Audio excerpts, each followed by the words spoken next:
My grandson threw me out of a family dinner, calling me a pauper. He had no idea I owned the company he yearned to work for. The very next day, I made him a dishwasher. The brat got what he deserved. The morning light dappled through the old oak outside my kitchen window, painted shifting patterns on my worn linoleum floor. It was a familiar ritual, one I cherished more than any gilded executive boardroom ever could. A steaming mug of Earl Grey, infused with a hint of lemon, warmed my hands as I sat at my small, unassuming table. The geraniums on the windowsill, a riot of cheerful red, seemed to hum with the quiet contentment of a life well lived, or so it appeared.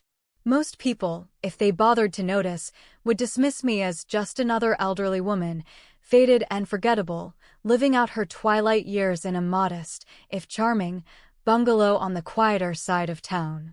My silver hair, neatly pinned back, my sensible cardigan, the slight tremble in my hand as I lifted my cup, all conspired to paint a picture of amiable insignificance. And for years, that suited me perfectly. It was my carefully constructed camouflage, my sanctuary from a world that once demanded every ounce of my formidable will. But beneath the gentle smile and the observant, calm gray eyes, a different woman resided. A woman who had, with calloused hands and a mind sharper than any boardroom blade, forged an empire from sheer grit and an unshakable belief in herself. Evelyn Reed. Daughter of immigrants, dismissed by many, underestimated by all, I built Reed Corporation from a single, audacious idea into a global powerhouse. I fought tooth and nail against every patronizing smirk, every dismissive wave of a hand, every whispered doubt about a woman daring to enter the man's world of industry. I outmaneuvered, outsmarted, and outlasted them all. The scars of those battles were not visible, but they were etched deep within my soul, a testament to a life lived on the front lines. After decades of that relentless fight, the quiet solitude of this house became my chosen reward. It was here, amongst my books and my garden, that I could truly breathe, truly be myself, away from the endless demands and superficialities of power. It allowed me to observe, to reflect, to see the world and the people in it without the distorting lens of wealth or influence. And it was in this carefully cultivated peace that I began to notice the alarming transformation in my grandson, Jacob. Jacob, my son Matthew's boy. He was, to put it mildly, a product of his generation and perhaps a casualty of our family's success. Handsome, charismatic, undeniably intelligent, yet utterly devoid of the very qualities that had built our fortune: humility, diligence, and a genuine respect for hard work. He floated through life, convinced of his own inherent superiority, constantly lamenting his slow career trajectory, the unfairness of not instantly achieving the heights he felt he deserved. He spoke of money and status as if they were birthrights, not achievements earned through sweat and sacrifice. I saw flashes of my younger self in his ambition, yes, but without the tempering fire of adversity, without the empathy forged in struggle. He was becoming a hollow echo, and it pained me more than he could ever know. I watched him from afar, silently, as I always did. My wealth, vast and meticulously managed by my trusted attorney, Sarah, remained a closely guarded secret from most of my family, especially Jacob. I needed to see them for who they truly were, not for what they believed they could gain from me. And what I saw in Jacob was a young man teetering on the precipice of a life defined by shallow desires and endless entitlement. My heart ached for the boy he once was, the one who would bring me dandelions and listen intently to my stories of the old country. That boy was lost, buried under layers of arrogance. A plan, slow and deliberate, began to form in the quiet corners of my mind. Not out of malice, but out of a desperate hope. A final, drastic attempt to pull him back from the edge. A lesson, stark and undeniable, that only life itself could teach. I knew it would be painful for both of us. But some wounds, I reminded myself, must be inflicted to heal a deeper sickness. And the opportunity to begin this lesson presented itself sooner than I anticipated, wrapped in an embossed invitation to Matthew's 50th birthday dinner. I accepted, my decision already made. The stage was set. The embossed invitation to Matthew's 50th birthday dinner felt heavy in my hand, a gilded harbinger of what was to come. 50. My son. It seemed only yesterday I was teaching him to ride his bicycle, his small hands gripping mine as he wobbled forward, tears of frustration and triumph mingling on his cheeks. Now he was a successful man, running a division of a company that, unbeknownst to him, I still largely controlled. But success, I had learned, was a tricky beast. It could elevate or it could insulate. In Matthew's case, it had done a bit of both. I chose a simple, sensible dress for the occasion, a deep navy that had seen many quiet Sunday services. No jewels, no extravagant accessories. Just my wedding band, still snug on my finger, a relic of a love that had taught me more about resilience than any business school ever could. I arrived punctually at the sprawling, modern mansion Matthew now called home, a testament to his ambition and, perhaps, a subtle aspiration to the kind of life he imagined I, his mother, should have had. The house hummed with the superficial vibrancy of expensive parties. The air was thick with the scent of imported roses, rare cheeses, and a cacophony of polite, meaningless chatter. I moved through the living room, a ghost among the glamorous, nodding vaguely at faces I barely recognized, Matthew's business associates, his wife's social circle, people who measured worth by the sheen of their watches and the size of their portfolios.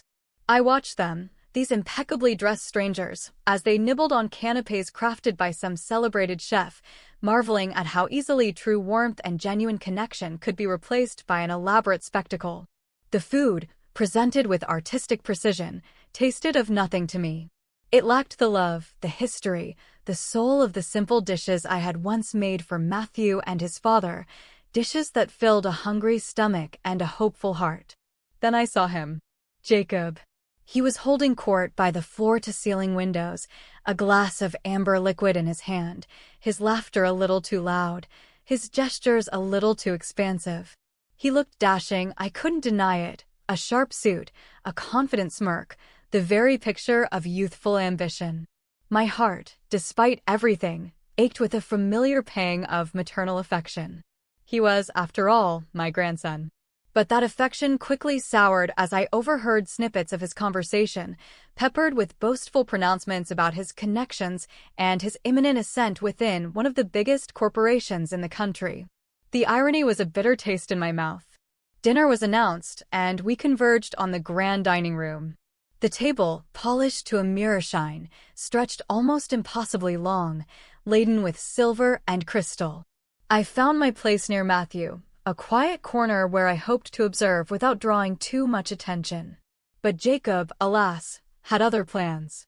He was seated directly across from me, and as the conversation swirled around us, a dizzying mix of stock market trends, European vacations, and the latest luxury car models, he periodically glanced my way, a flicker of irritation in his eyes.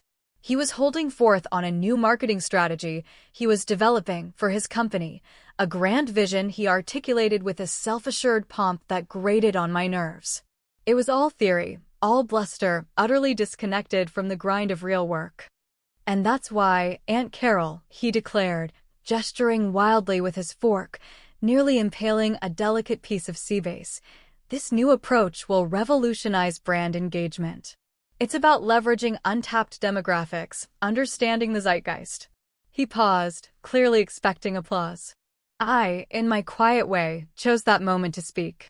You know, Jacob, I began, my voice soft but clear, when I first started selling door-to-door, trying to convince people that my homemade cleaning solution was better than anything on the market. I learned that the zeitgeist often boils down to whether you can look someone in the eye and truly understand their needs. The silence that followed was immediate and cutting.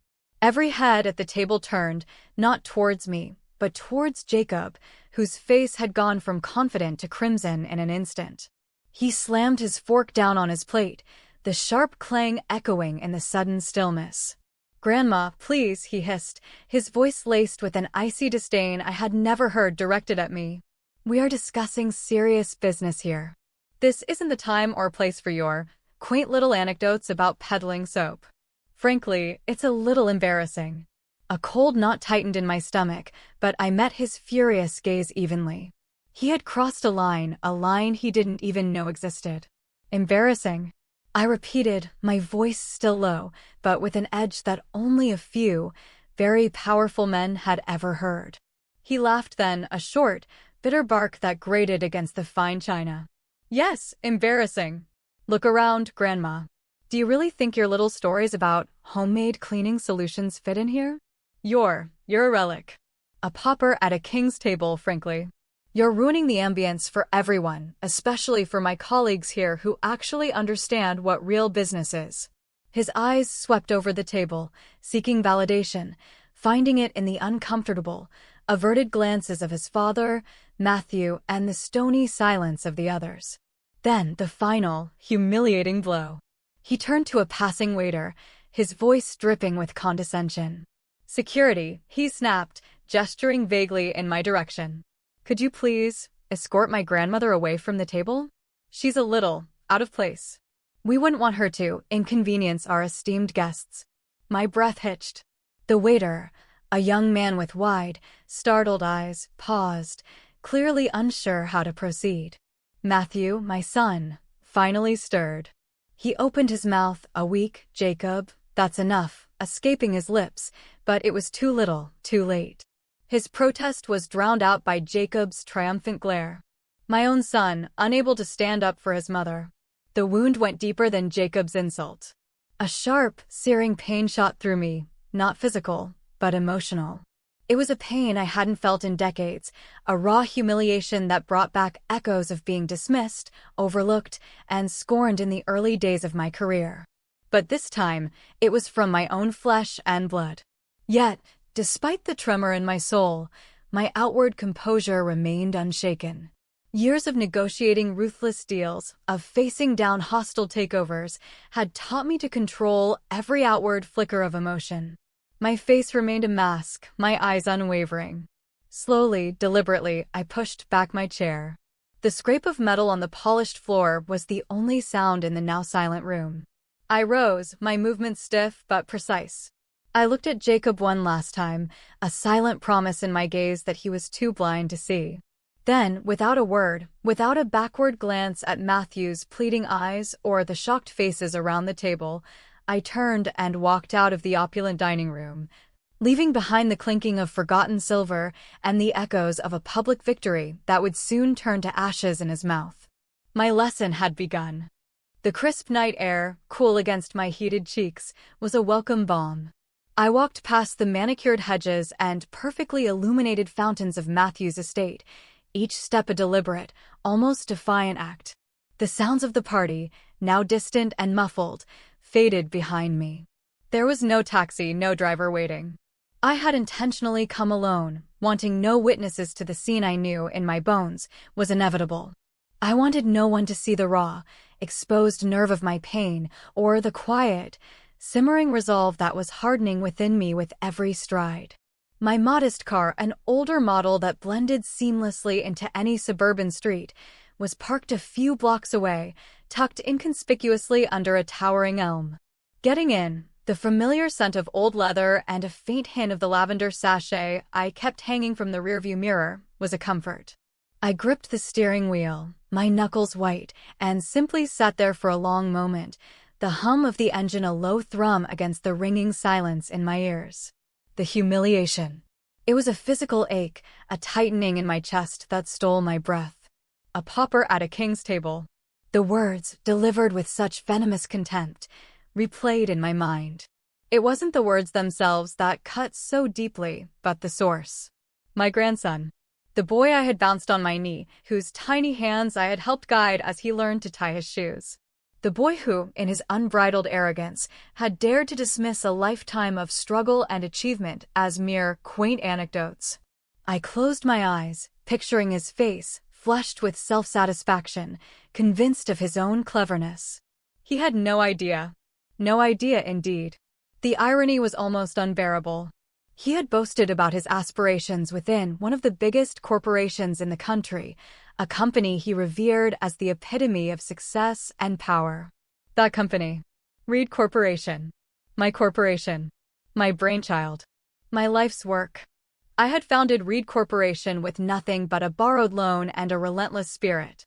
I remembered the early days, working 18-hour shifts, poring over ledgers by the dim light of a desk lamp, the constant gnawing fear of failure.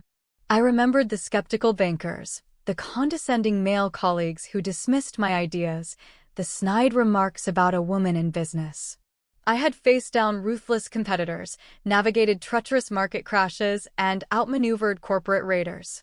I had built an empire, brick by painful brick, forged from my vision and unwavering determination. And then, when the empire was secure, when its foundations were unshakable, I had done what few understood. I had stepped back. Not retired, not truly. I had carefully cultivated a facade of detached ownership, placing trusted lieutenants, like the current CEO, Michael Thorne, at the helm. Only a handful of people knew the true extent of my control, my ownership of the vast majority of shares, my silent, guiding hand in every major decision. Sarah, my brilliant and utterly discreet attorney, was one of them. She was my eyes and ears, my direct line to the beating heart of Reed Corporation. I had created a life where I could observe, unburdened by the relentless public scrutiny that came with overt power. It wasn't a desire for anonymity, not entirely. It was a spiritual retreat, a way to reclaim the simple joys I had sacrificed in my relentless climb. To tend my garden, read my books, sip my tea in the quiet morning light. To understand, truly understand, what mattered beyond the bottom line. And in that quiet observation, I had seen the cancer of entitlement growing within my own family, particularly in Jacob. He was a reflection of the very superficiality I had come to despise in the corporate world, the obsession with image, the hunger for unearned success, the disdain for genuine effort. He was a cautionary tale in the making, and I knew, with a certainty that chilled me to the bone, that if I did nothing, he would crash and burn, taking with him not just his own future, but perhaps even the values that Matthew, my son, still tenuously held. No, this was not about revenge. It was about salvation. A painful, necessary surgery to excise a malignant growth. It was the last chance to teach him the lessons that life, in its harsh wisdom, had taught me. Humility, respect, the dignity of honest labor, the understanding that true worth came not from what you accumulated, but from what you contributed. My hand reached for my phone, a small, unassuming flip phone that defied the smartphone trend. Its simplicity was another of my quiet declarations of independence. I scrolled to Sarah's number. It was late, but Sarah understood the nature of my calls. She answered on the second ring, her voice crisp and alert, even in the dead of night. "Evelyn? Is everything all right?" "Everything and nothing, Sarah," I replied, my voice steady, devoid of any tremor now. The anger was gone, replaced by a cold, sharp clarity. "I need you to make some adjustments. Effective immediately." "Adjustments?" she probed gently, knowing my euphemisms. "Yes. In the marketing department, for a start. A particular young man, Jacob Reed. He fancies himself quite the visionary. I believe he's been underutilized." A faint, almost imperceptible smile touched my lips. "And perhaps we should review the staffing across some of our other departments as well. From the ground up, so to speak." There was a moment of silence on the other end of the line, then a low, knowing chuckle. Sarah, bless her, understood perfectly. "Understood, Evelyn. Consider it done. Anything else?" "One more thing, Sarah," I added, looking out at the silent, moonlit street. "Keep me informed. Every detail. I want to know everything." "Of course," she said. "Good night, Evelyn." "Good night, Sarah." I hung up, the small click echoing in the quiet car. The silence that followed was different now. It was no longer the ringing silence of humiliation, but the expectant quiet before a storm. The game had begun. And this time, I was playing for stakes far higher than market share. I was playing for a soul. The corporate world, to most, is a labyrinth of glass towers, gleaming lobbies, and the hushed urgency of important meetings. But beneath the polished surface, it is a living, breathing organism, constantly shifting, adapting, and, sometimes, ruthlessly eliminating. My call to Sarah was not merely a directive, it was a carefully placed tremor that would ripple through this organism, creating a cascade of seemingly unrelated events. And Jacob, in his blissful ignorance, was about to be caught in its silent, invisible current. His phone rang early the next morning, a bright, intrusive sound that ripped him from a dream of lavish yachts and lucrative stock options. It was an HR representative from Reed Corporation, a voice he barely recognized, inviting him for an interview. Jacob, still basking in the glow of his triumphant performance at the family dinner, attributed it immediately to his connections and his undeniable talent. He puffed out his chest, a satisfied smirk playing on his lips. This was it. His big break. The universe, he was convinced, was finally aligning to recognize his genius. I received Sarah's concise report later that morning, delivered via an encrypted email to a secure, anonymous address I maintained for such communications. Subject: Jacob Reed, interview scheduled. A small victory, yes, but the first step in a much longer journey.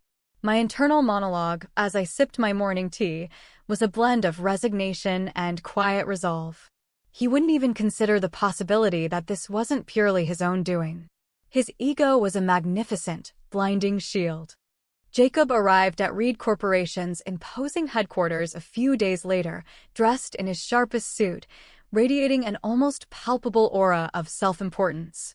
He imagined himself walking into a corner office, shaking hands with senior executives, immediately being ushered into a world of influence and power.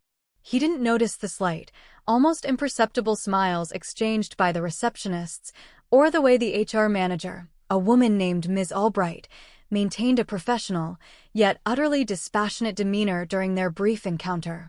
Sarah had been thorough. My instructions were clear: no special treatment, no deferential nods, simply adhere to standard protocol. And observe. The interview itself was, from Jacob's perspective, a mere formality. He talked extensively about his vision, his innovative strategies, his leadership potential. He barely listened to the questions, already formulating his next grand pronouncement. He spoke of his impeccable network, carefully omitting that the most significant part of that network, his grandmother, was the very person orchestrating this elaborate charade. He believed he was impressing them. The interviewers, seasoned professionals who had seen countless ambitious young men like him, simply nodded, their expressions unreadable.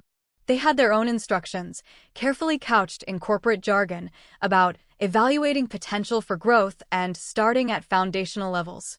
A few days later, another call. Jacob was offered a position at Reed Corporation.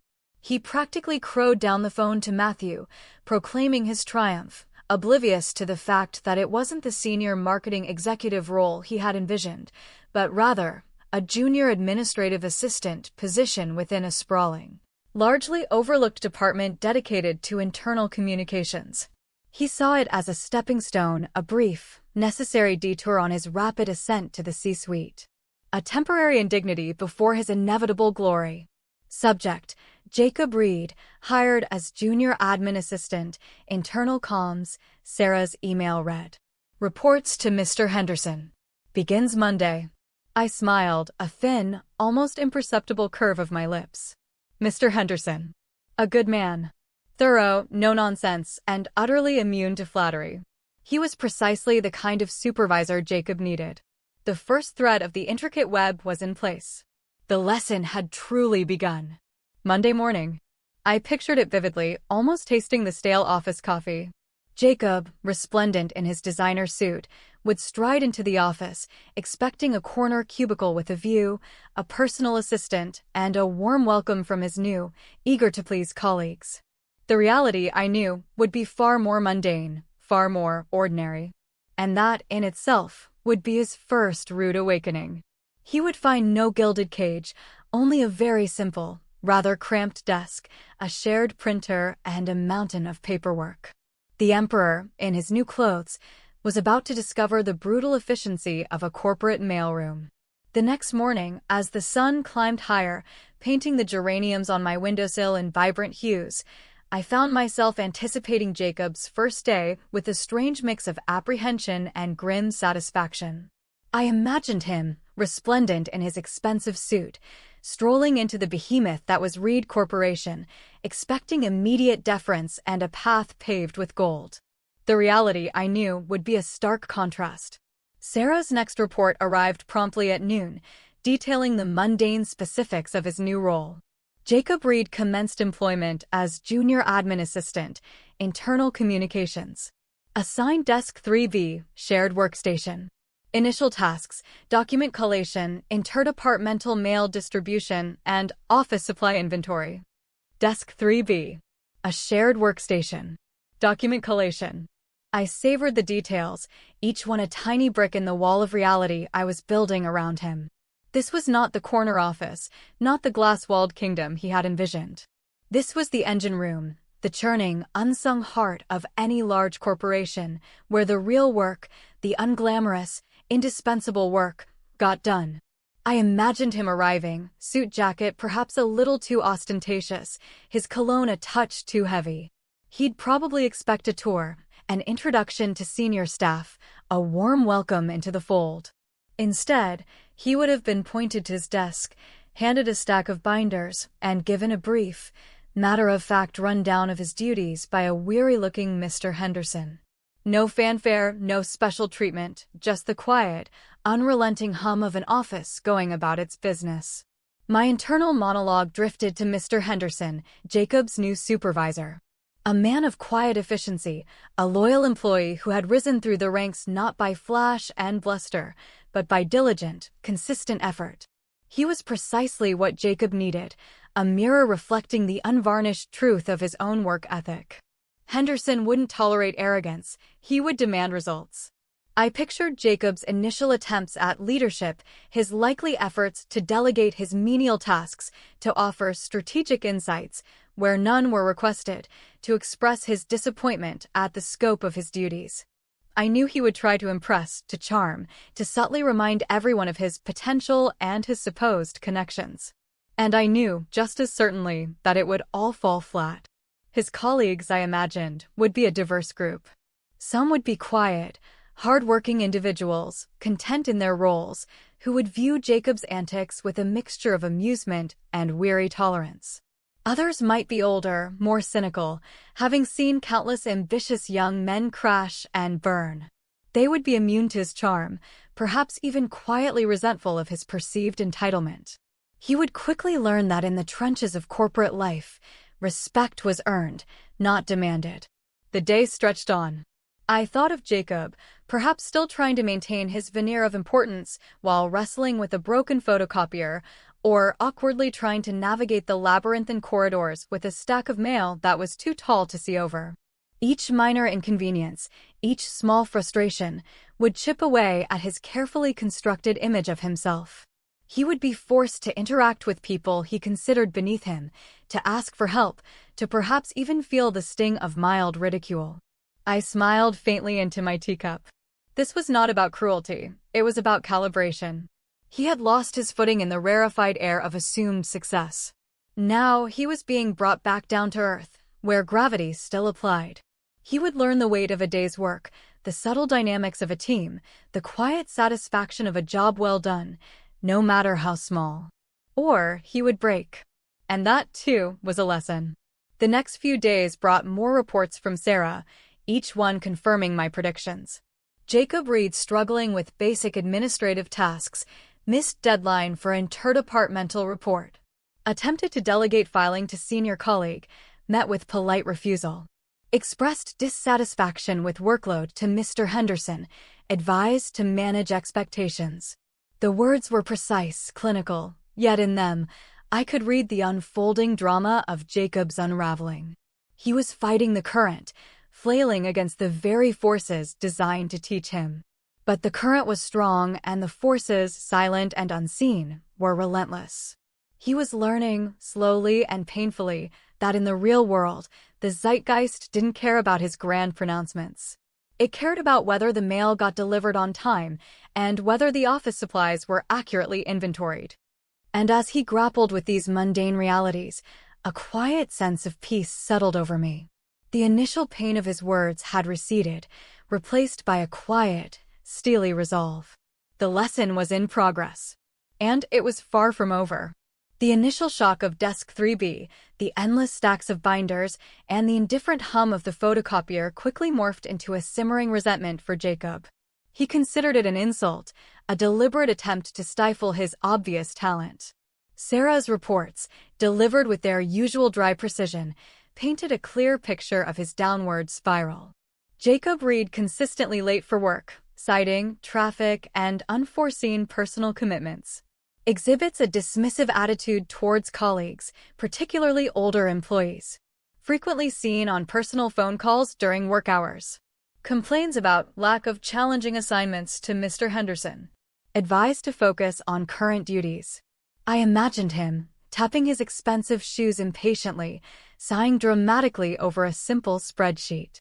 His attempts to charm or bully his way out of his duties were met with the unyielding wall of corporate procedure. Mr. Henderson, true to form, was a bastion of calm authority, neither rising to Jacob's provocations nor bending to his thinly veiled pleas for more stimulating work. He simply kept assigning tasks, meticulously documenting every missed deadline, every insubordinate remark. The corporate ladder, Jacob was discovering, had an unforgiving bottom rung. And he was standing firmly on it, refusing to climb, choosing instead to complain about its very existence. He believed he was entitled to an elevator, a direct ascent to the executive suites, bypassing the dirty work that built the very foundations of the company. Then came the first of several, increasingly humiliating, transfers. Due to ongoing performance issues and a demonstrated lack of interest in administrative tasks, Jacob Reed has been reassigned to the corporate mailroom, Sarah's email stated, concise as ever. Reports to Mr. Petrov. Effective immediately. Mr. Petrov. A gruff, no-nonsense man who had run the mailroom for 30 years. He believed in order, efficiency, and the sacred duty of delivering every piece of mail on time, come hell or high water. He would tolerate no slackers, no prima donnas. He was a perfect foil to Jacob's entitlement. I pictured Jacob's reaction. The mailroom. The very idea would be anathema to him, an affront to his refined sensibilities. He, the visionary, reduced to sorting packages and pushing carts. The humiliation would be acute, a fresh wound to his fragile ego. But it was a necessary step.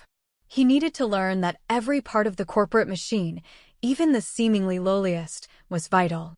And indeed, Sarah's subsequent reports confirmed my imaginings. Jacob Reed, initially resistant to mailroom duties, complains about physical labor and lack of intellectual stimulation. Attempts to optimize existing mail routes, resulting in several misdirected packages. Admonished by Mr. Petrov for inefficiency and insubordination. But amidst the complaints, a subtle shift began to occur. Necessity, I had always believed, was the greatest teacher.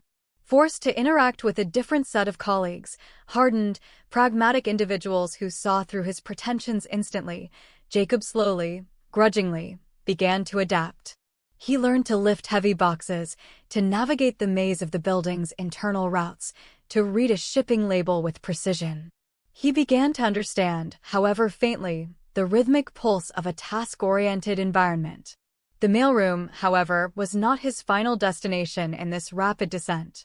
After another month of barely adequate performance and continued clashes with Mr. Petrov, a new email arrived from Sarah. Due to ongoing performance issues and demonstrable difficulty adhering to mailroom protocols, Jacob Reed has been reassigned to the Corporate Food Services Division, the report read. Position, dishwasher.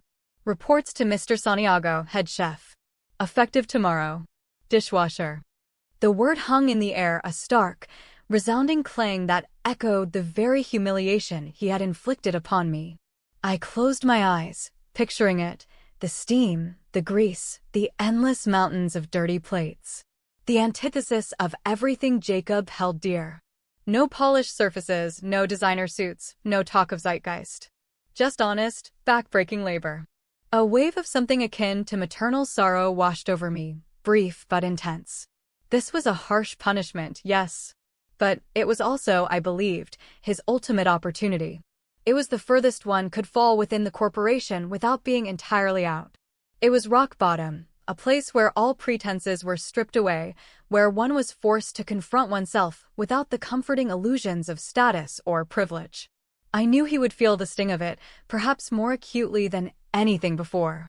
He would rage, he would despair, he would feel utterly betrayed. But I also held on to a sliver of hope. Perhaps, just perhaps, in the relentless rhythm of the dish pit, among the simple, hard-working people who toiled there, he would finally find something real. Something authentic. Something that would allow him to see the world and himself through truly clean eyes. My internal monologue was quieter now, tinged with a solemnity that reflected the gravity of the moment. The final phase of my lesson was about to commence. And I knew, with an unsettling certainty, that it would be the most difficult for both of us. But it was the only way. It had to be. The smell of industrial-grade detergent, stale cooking oil, and something vaguely metallic clung to the air in the corporate kitchen. It was a symphony of pungent odors, a stark contrast to the subtle fragrances Jacob was accustomed to. He stood there, in a stained apron that seemed miles too big, a hairnet clinging uncomfortably to his perfectly coiffed hair, staring at the towering pile of greasy plates, his entire world tilting on its axis. Dishwasher. The word echoed in his mind, a mocking refrain.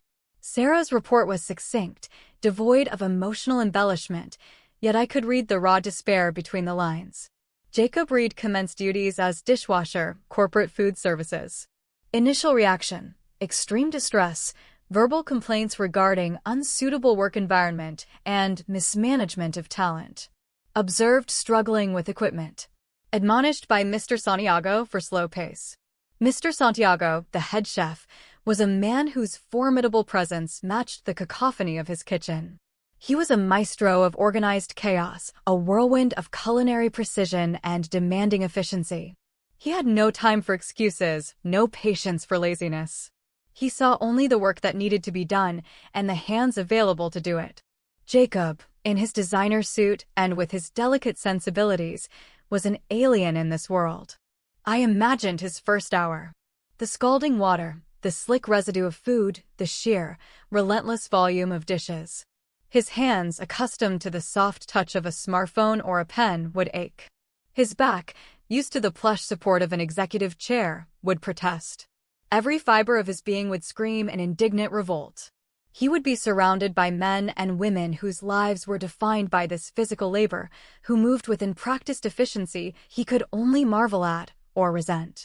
My internal monologue was tinged with a complex mix of sorrow and a fierce, unyielding resolve. This was the bottom. The absolute, undeniable bottom. There was no more to fall, only the long, arduous climb back up. And he would have to do it himself, with his own two hands, in the very crucible of honest, unglamorous work. Days turned into a week. Sarah's reports, while still outlining his initial struggles, began to show minute, almost imperceptible shifts. Jacob Reed continues to struggle with dishwashing duties, but complaints have decreased. Observed asking colleagues for assistance with machine operation. Initiates basic conversations with kitchen staff during breaks. Speed and efficiency showing marginal improvement. He was still slow, still prone to frustration, but the constant, overwhelming nature of the work was, by necessity, forcing him to adapt. He couldn't complain his way out of a mountain of dirty plates. He couldn't charm a broken dishwashing machine into operating. He had to do the work. One quiet afternoon, I decided it was time.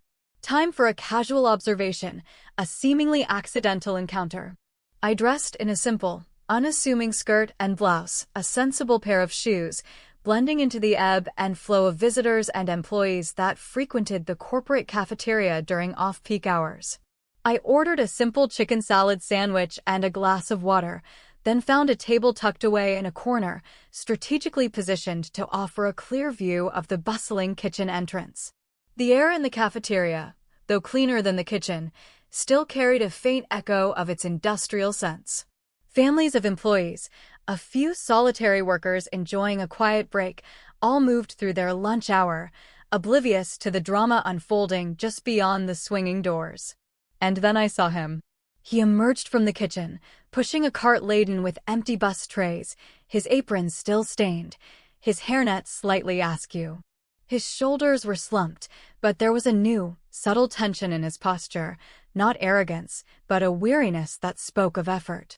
His face was streaked with sweat, and for the first time in a very long time, I saw him without the polished veneer of entitlement. He looked real. Exhausted, perhaps, but real. He wheeled the cart past my table, his eyes downcast, focused on his task. He didn't see me. I watched him deposit the trays, then turn back towards the kitchen, his gait a little heavier, a little more deliberate. I finished my sandwich, then, with a carefully practiced casualness, rose and walked towards the kitchen entrance. I waited for a moment, timing my approach, then pushed open the swinging door. The noise hit me first, the clatter of pots, the hiss of steam, the low roar of the dishwashing machine. And then, the heat. It was an oppressive, humid blanket. I saw Jacob, his back to me, hunched over the industrial sink, scrubbing a particularly stubborn pot with a furious intensity. His movements were still clumsy, but they were no longer completely inept. There was a rhythm, a nascent understanding of the task.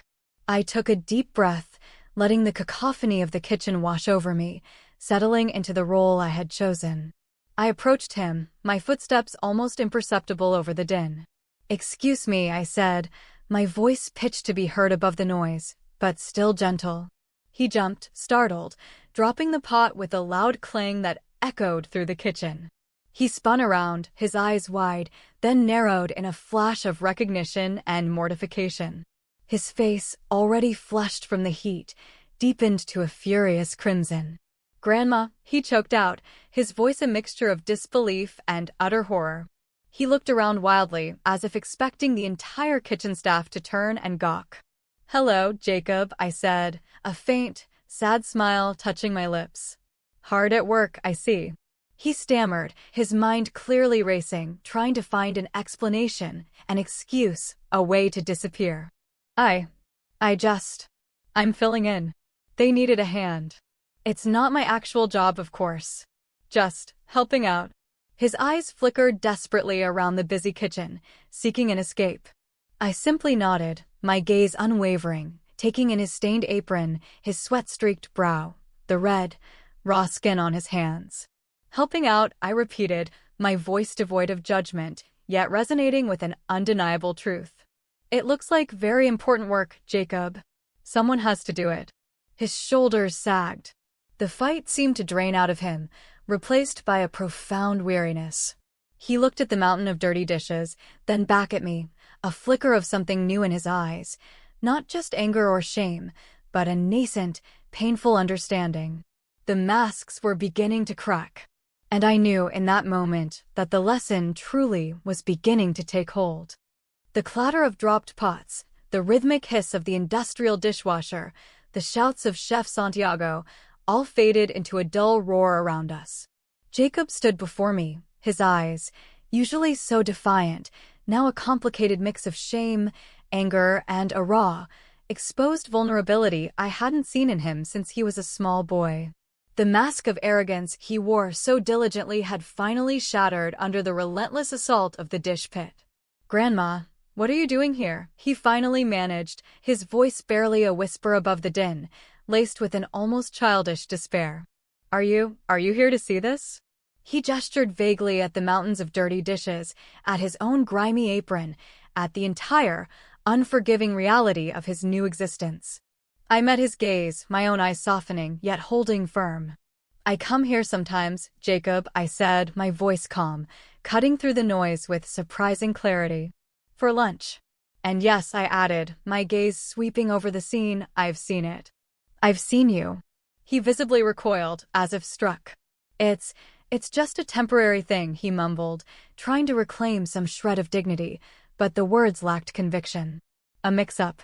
They don't understand my qualifications, my potential." "Potential, Jacob," I replied, a gentle but firm challenge in my tone, "is like an unplanted seed. It holds the promise of a magnificent tree, but it requires soil, water, sunlight, and a great deal of digging to ever see the light of day. Are you digging, Jacob? He stared at me, his mouth slightly agape, clearly unaccustomed to such direct, unvarnished truth. The usual evasions, the clever deflections, simply wouldn't work here, amidst the steam and grease. Chef Santiago, a blur of motion, suddenly materialized beside us. Read. Less talking, more scrubbing. These plates don't clean themselves, you know. He barked, his eyes, sharp and intelligent, flicking between us, clearly sensing an unusual dynamic, but too busy to dwell on it. Jacob flinched, turning back to the sink, frantically grabbing another greasy plate. The incident, short as it was, served its purpose. It underscored the inescapable reality of his situation, further chipping away at his self-delusion. I need to go, I said softly, stepping back, allowing him the space to process. But I'll be around, Jacob. He didn't reply, his focus now entirely on the seemingly endless task before him. As I walked out of the steamy kitchen, leaving him to his new reality, I felt a familiar ache in my chest, but it was different this time. Less sharp, more a dull throb of a wound that, though painful, was slowly, finally, beginning to heal. In the days and weeks that followed, Sarah's reports began to tell a remarkably different story. Jacob reached showing sustained improvement in dishwashing efficiency. Reports of reduced complaints. Observed engaging in collegial conversation with kitchen staff, particularly Mr. Chin, head of vegetable prep. Offered to assist Mr. Santiago with inventory after hours. The change was slow, almost imperceptible at first, but it was undeniable.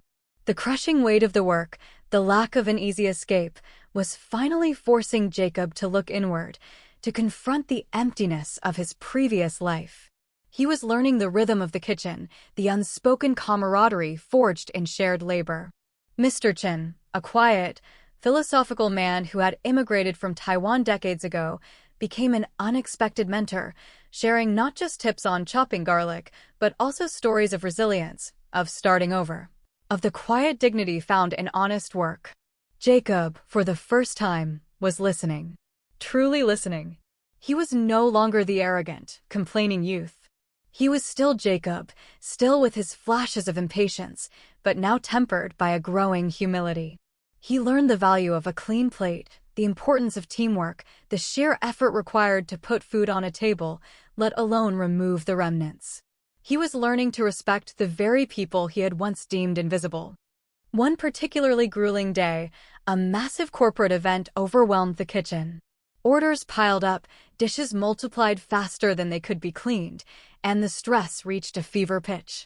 Jacob, usually sequestered in the dish pit, found himself drawn into the frantic energy of the main kitchen. He saw Chef Santiago, usually so composed, looking visibly strained. He saw Mr. Chin rushing to keep up with prep, his brow furrowed with concentration. Without a moment's hesitation, Jacob, still in his grimy apron, stepped out of the dish pit. He grabbed a cutting board and a knife, and with the basic skills he'd gleaned from Mr. Chin, began to meticulously chop onions, then tomatoes, then bell peppers, his movements still a little clumsy, but surprisingly efficient. He wasn't asked, he simply saw a need and filled it. Chef Santiago, mid-scream at a distracted line cook, paused. His eyes, usually fierce, rested on Jacob for a moment, a flicker of surprise, then something akin to approval. Read. Less dicing, more speed. We need those tomatoes now, he barked, but the tone was different. It was less a reprimand, more a recognition of a valuable, if unexpected, contribution. That night, utterly exhausted, Jacob didn't complain. He felt a different kind of fatigue, a profound weariness that settled deep into his bones, but also a strange sense of satisfaction. He had been a part of something, had contributed in a tangible, meaningful way. He had seen the raw effort that went into a successful event, and he had been a small, but vital, part of it. Subject: Jacob Reed, exceptional contribution during corporate gala. Sarah's email read the next morning. Demonstrated initiative, teamwork, and willingness to assist beyond designated duties. Commended by Mr. Santiago for positive attitude and unexpected utility. I reread the email, a quiet joy unfurling in my chest. Unexpected utility. A beautiful phrase. Jacob was not just scrubbing plates, he was scrubbing away the layers of his own artifice. The seed, finally, was beginning to sprout. The lesson was taking root. And I knew, with a certainty that warmed me, that the time for the truth was drawing near. The seeds of change, once tiny and fragile, were now taking root, sending out strong, sturdy shoots. Jacob's transformation, slow and often painful, was becoming undeniable. The kitchen, once his personal hell, was now his crucible, forging a different kind of man. He still scrubbed pots, still endured the heat and the grime, but his shoulders were less slumped, his movements more assured. He had found a rhythm, a purpose, in the relentless cycle of service. Sarah's reports, once filled with chronicles of his failures, now contained snippets of genuine progress. Jacob Reed demonstrates increased reliability and initiative in food services. Commended by Mr. Santiago for organizing storeroom inventory. Voluntarily trained new hires on dishwashing machine operation. Has developed a rapport with several kitchen staff, notably Mr. Chin, and even initiated a small, informal efficiency suggestion for plate stacking. Efficiency suggestion for plate stacking. I savored that line, a quiet testament to the flicker of his innate intelligence, now redirected towards practical, rather than purely self-serving ends. He was learning to observe, to problem-solve, to contribute. He was beginning to understand that true value lay not in the grand pronouncements, but in the small, consistent acts of dedication. Life, however, has a way of testing even the most hardened lessons. A storm was brewing, not in the corporate kitchen, but in the gleaming glass towers above. Reed Corporation, the empire I had built, was facing a crisis. A major competitor of a ruthless conglomerate named Omnicorp had launched an aggressive, underhanded campaign to poach our most lucrative government contract, one that represented a significant portion of our annual revenue and, more importantly, ensured the stability of countless jobs. It was a hostile maneuver, designed to destabilize us and seize a critical market share. The tension rippled through every level of the company. Even in the kitchen, the usual banter was subdued, replaced by hushed conversations about layoffs and an uncertain future. Jacob, though far removed from the boardrooms, felt the anxiety. He heard the worried whispers of his colleagues, saw the strained faces of the office workers who now hurried through the cafeteria, their lunches often left unfinished. For the first time, he wasn't just concerned about himself. He was worried about the people around him. One evening, after an exceptionally long shift, Jacob was cleaning the last of the pots when he overheard fragments of a conversation between two senior project managers, their voices low and urgent, in the adjacent hallway. They were discussing a critical security vulnerability, a flaw in the old, outdated client management system that Omnicorp was exploiting. He recognized the name of the system. He had dealt with its quirks when he was a junior admin, struggling with its clunky interface. He remembered a particular bug, a bizarre workaround he'd stumbled upon by accident that allowed him to retrieve old, supposedly deleted files. It had been a frustration then, but now a chilling thought struck him. Could that vulnerability be related? His heart pounded. He knew he was just a dishwasher. Who would listen to him? Who would believe him? He could keep silent, avoid getting involved. But the faces of Mr. Chin, of the young busboy who was saving for college, of Chef Santiago's weary but determined eyes, they flashed before him. Their jobs, their livelihoods were at stake. Taking a deep breath, Jacob straightened his apron, wiped his hands on a clean cloth, and walked out of the kitchen. He approached the two managers, who looked at him with surprised, almost dismissive expressions. "Excuse me," he began, his voice surprisingly steady despite the tremor in his hands. I might have some information about the client management system vulnerability. When I was in internal comms, I noticed something, a peculiar glitch." The managers, initially skeptical, saw the earnestness in his eyes, the undeniable hint of a valuable lead. They listened, a flicker of hope igniting in their tired faces. Jacob, Drawing on his fragmented memories and the surprising clarity of his newfound focus, articulated the bug, the specific sequence of actions that had once frustrated him, but which now, he realized, represented a critical blind spot in the system's security. His insight, a small piece of the puzzle, proved to be invaluable. The security team, working tirelessly, was able to pinpoint and patch the vulnerability, preventing further data loss and shoring up the company's position in the crucial contract negotiations. It wasn't a heroic act of brilliance, but a quiet, diligent observation, a testament to his unexpected journey through the lower echelons of the corporation. The crisis, though still ongoing, had been largely averted. A collective sigh of relief swept through the company. A few days later, a crisp, official-looking email landed in Jacob's personal inbox. It wasn't from HR. It was from Sarah, my attorney. Mr. Reed, you're requested to attend a meeting with Ms. Evelyn Reed at 4 p.m. today. Executive boardroom, top floor. Jacob stared at the email, a cold dread washing over him, quickly followed by a surge of bewilderment. Evelyn Reed. My name, associated with the executive boardroom. What could this possibly mean? He knew a Ms. Reed was a major shareholder, a shadowy, powerful figure whose name was rarely spoken aloud. But his grandma Evelyn? The Pauper? It was incomprehensible. He arrived at the executive boardroom precisely at 4 p.m. The double doors, polished mahogany and imposing, swung open silently as he approached. He stepped inside, his heart pounding a frantic rhythm against his ribs. The room was vast, dominated by a long, gleaming conference table. Floor-to-ceiling windows offered a breathtaking panoramic view of the city skyline, a landscape of power and influence. And at the head of that table, bathed in the golden light of the late afternoon sun, sat a woman he barely recognized. Her silver hair was impeccably styled, her navy business suit tailored to perfection. A string of pearls, elegant and understated, adorned her neck. Her posture was regal, her gaze piercing, confident, and utterly devoid of the amiable insignificance he had come to associate with his grandmother. She looked like a queen, a titan of industry, utterly at home in this rarefied atmosphere.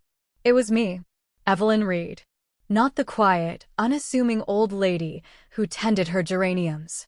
Not the pauper he had dismissed from his family's table. But the woman who had built this empire, the true power behind Reed Corporation. I watched as a storm of emotions flashed across his face, confusion, disbelief, dawning horror, then a profound, shattering shame. His jaw dropped. He tried to speak, but no words came out. "Hello, Jacob," I said, my voice resonating with an authority he had never heard from me, yet held an undeniable, familiar warmth. "Please sit."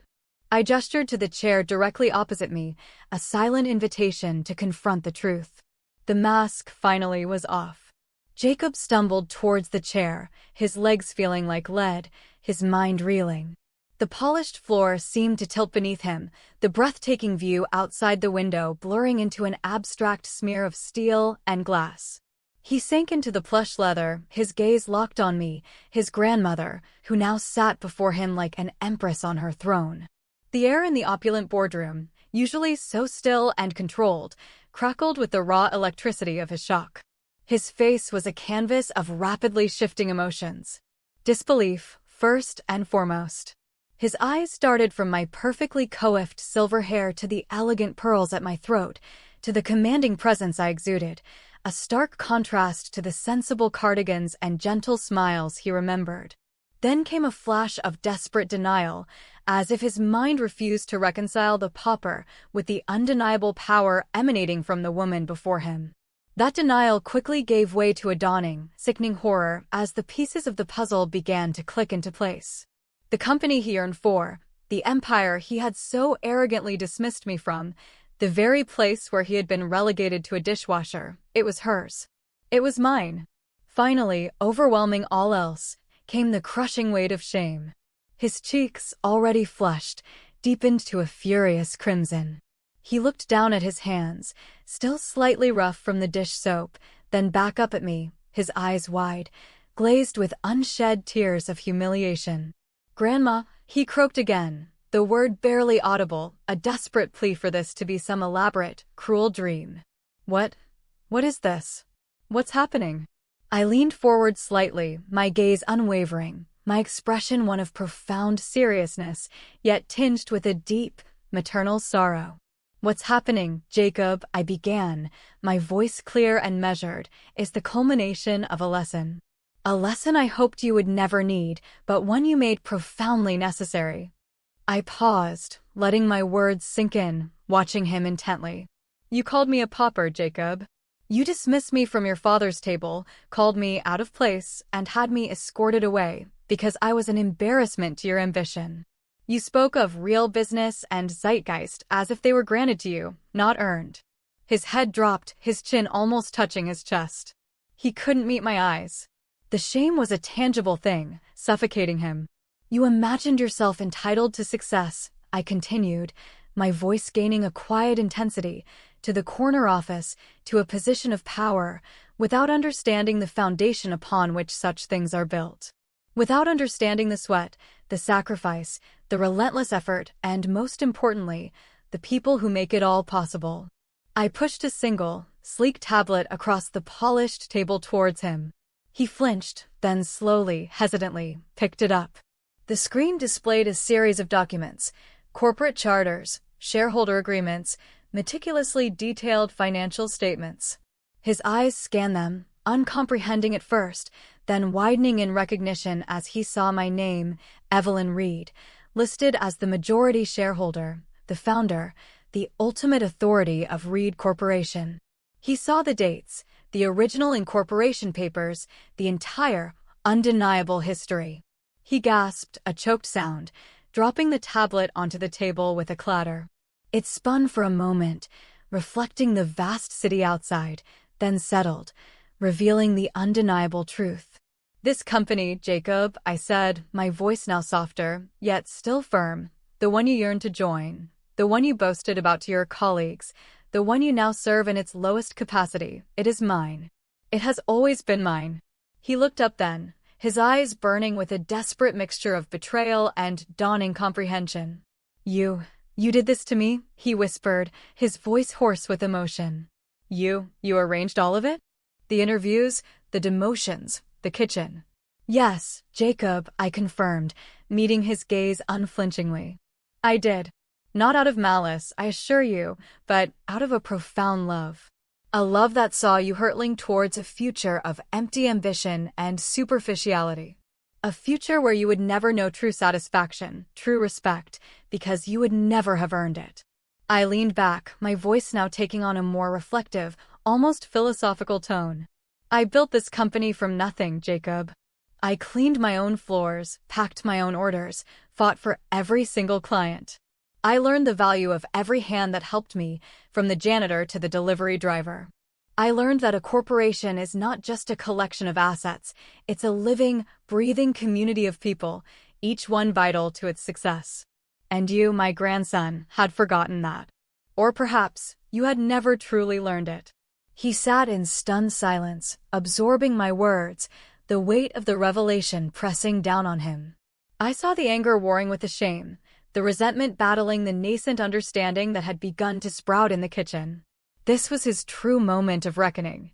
Your recent actions, Jacob, I continued, gesturing subtly to a hidden panel in the wall that now displayed a concise report from Sarah, the one detailing his contribution to averting the Omnicorp crisis, his willingness to work beyond his duties, his burgeoning rapport with the kitchen staff.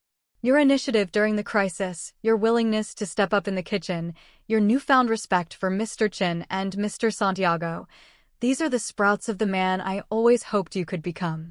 I paused, letting him read the report, watching the tears finally gather in his eyes, not of anger, but of profound, cleansing regret. Now, Jacob, I said, my voice softening, yet holding a clear demand for accountability, you stand at a crossroads. The lesson is over. You have seen both sides of the coin. You have felt the sting of dismissal and the quiet satisfaction of honest contribution. I offer you a choice. I looked directly into his tear-filled eyes, willing him to understand the gravity of my words. You can leave this company. Walk away and never look back. Or, I continued, you can stay. You can choose to remain within Reed Corporation, not as the entitled heir you once imagined yourself to be, but as an individual who understands the value of every rung on the ladder, who respects every person who helps build its success. You can choose to build your career here, step by laborious step, earning your place, proving your worth, not to me, but to yourself and to every person whose work you once overlooked. It will be harder than anything you've ever done, for your reputation here, in some circles, precedes you. But it will be real. And it will be your own. His gaze slowly lifted from the report, meeting mine. In his eyes, I saw the raw ache of remorse, but also, for the first time, a glimmer of genuine humility, a flicker of the courageous boy who used to dust himself off after a fall and try again. He took a shaky breath, then another, slowly processing the immense weight of the choice before him. The opulent boardroom, the city skyline, the vastness of the empire, all receded. All that remained was the hard, unvarnished truth of his past, and the daunting, yet exhilarating, possibility of his future. Jacob stared at me, his eyes swollen, his face streaked with tears. The silence in the room stretched, thick and heavy, punctuated only by the distant hum of the city. He could walk away. He could find another company, another path, where his past humiliations remained buried secrets. But the thought held no appeal. The idea of returning to his old life, his old self, now felt as hollow and unfulfilling as the shiny, empty promises he once chased. He slowly, deliberately, pushed the tablet back across the table. His hands, still red and chafed, trembled slightly. He took a deep, shuddering breath, then finally, his voice hoarse but steady, he spoke. I want to stay, Grandma, he said, the words barely a whisper, yet resonating with an astonishing sincerity. He looked at me, no longer with anger or shame, but with a plea for understanding, a fragile hope. I want to stay. And I want to start over. Properly. Not from some stepping stone executive position. I want to learn.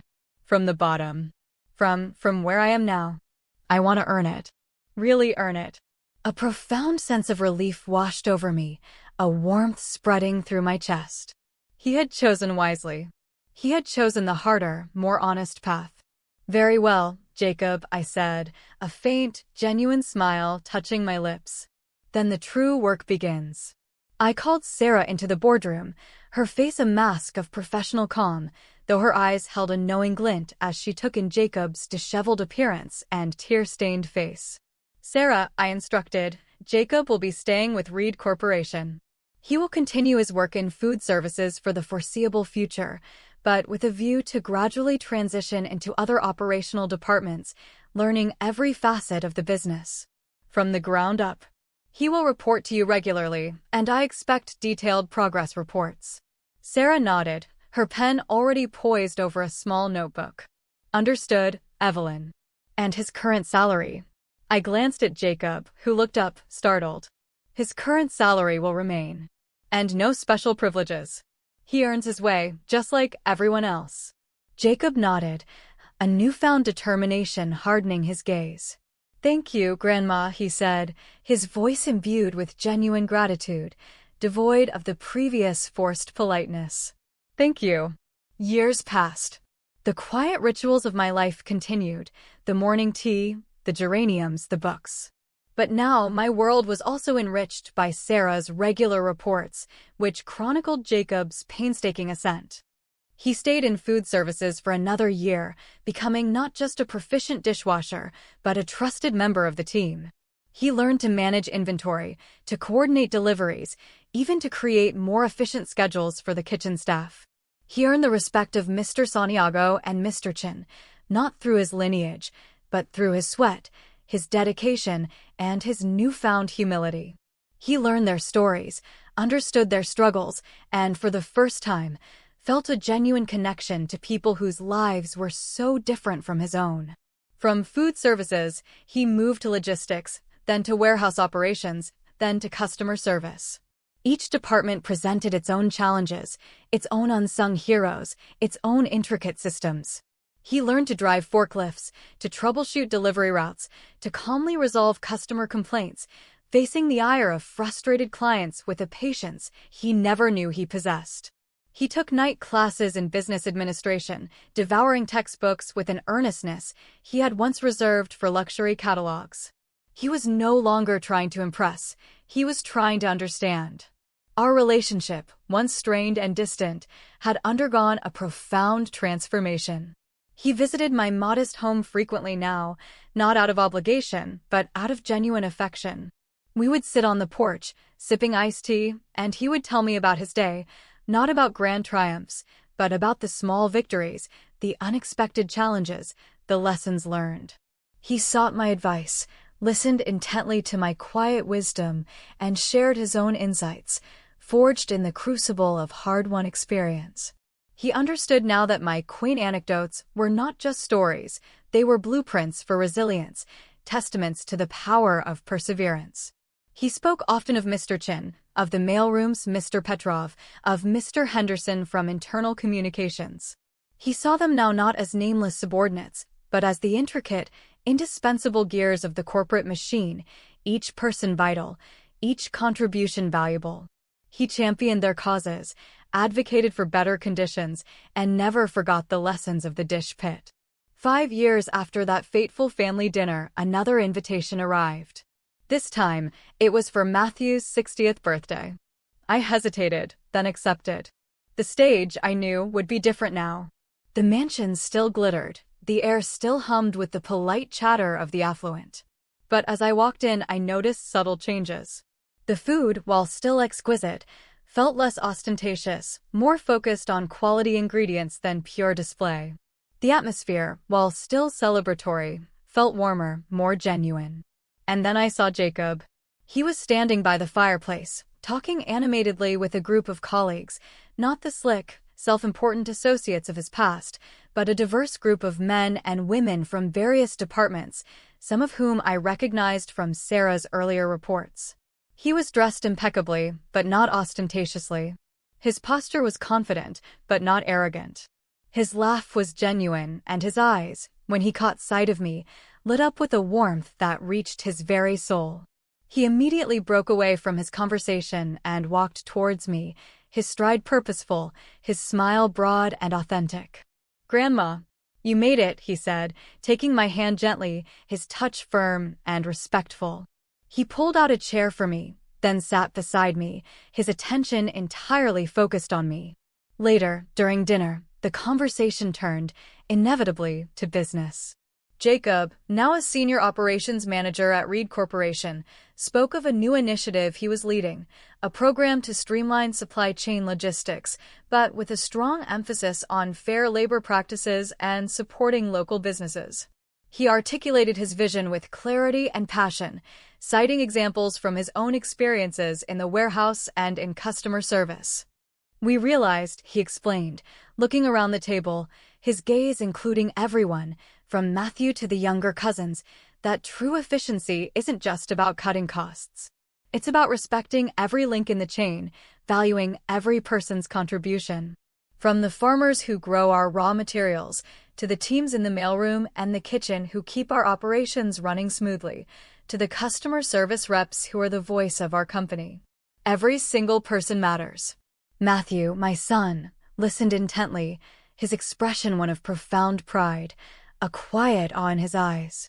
He looked at his son, then at me, a silent understanding passing between us. He had seen the change, and he understood, perhaps finally, the depth of the lesson I had imparted. Jacob concluded, not with a boast, but with a quiet reflection. "It's been a long road, and I still have so much to learn. But what I've realized is that true leadership isn't about being in charge, it's about taking care of those you lead. And that's a lesson I'm grateful to have learned, in the most unexpected places." He glanced at me then, a knowing, grateful smile. I looked at him, my heart overflowing with a quiet, profound joy. He was no longer the arrogant boy who had cast me out. He was a man of substance, of character, forged in the fires of humility and hard work. He had found his true worth, not in superficial status, but in genuine contribution. My legacy, I realized, would not just be the empire I had built, but the man he had become. I had not just taught him a lesson, I had helped him find himself. And in that, I found my own profound peace. The geraniums in my window would still bloom, and my tea would still be warm. But now, the quiet beauty of my life was not just a retreat, it was a testament to a lesson learned, a soul reclaimed, and a future, finally, truly earned.